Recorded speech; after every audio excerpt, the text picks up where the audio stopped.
Hello sa mga all at shout out sa mga all. Meron lang akong isi-share uli. Konti lang to.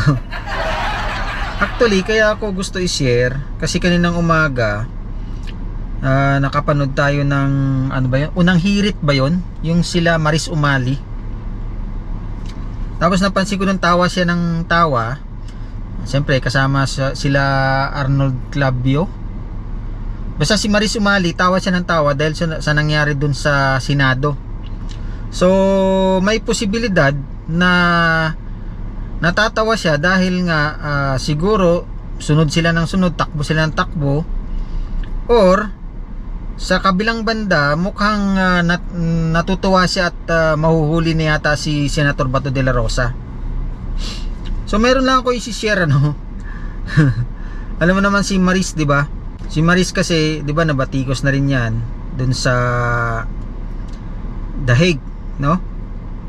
Dahil sa alam mo na, minsan kasi yung mga reporter talagang OA, kumbaga. Nagiging OA.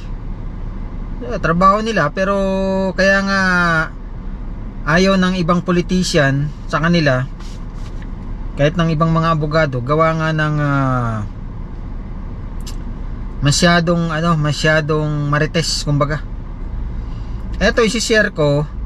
Eto naman, hinarang niya si Congressman Duterte, Pulong Duterte. So ito, hinarang niya si Congressman Pulong Duterte, no.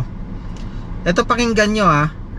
Natawalan talaga ako rito sa sobrang marites ni Maris Umali. Yan, tingnan mo yung sagot ni ni Congressman Pulong. Mayor Baste na 200 million ino-offer po sa mga representatives ko para hindi bumoto ng impeachment. Sino sabi? Yung kapatid po niyo, si Mayor Baste po. Si Mayor Baste, tanongin mo. Tama nga naman si Congressman Pulong, di ba? Etong si Maris kasi, sabi niya, tinatanong niya si Congressman Pulong tungkol doon sa 200 million pesos daw na balita na pinamimigay doon sa boboto para sa impeachment. So yun ang sagot ni Congressman Pulong. Sino ba may sabi? Sabi ni Maris si Baste. Tama nga naman. Sabi niya, si Baste tanungin niyo. Grabe talaga to si Maris. Ito Ha? Yun. Sa tingin mo, Sunday pa pizza?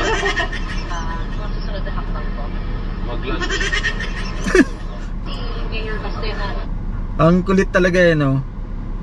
Pero magaling din to si Maris kasi makulit talaga. So para siguro makakuha ng mga impormasyon, kinukulitan nila, no. Pero minsan kasi OA na nagiging OA na. Kaya nababara sila. Meron din yung case na tinanong niya si Attorney Kaufman ba yon? Yung abogado ni PRRD, at nasagot din siya ng hindi maganda dahil ang sabi niya doon ay kayong mga media ang nagpapalala, no? Ayan po, na-share ko lang ito dahil natawa ako. So para baka matuwa rin kayo, kaya isinyer ko, di ba? Ayan, shout out sa mga all. Thank you very much sa inyong panonood sa aking maliit na channel. Pagpalain nawang bawat isa. God bless everyone.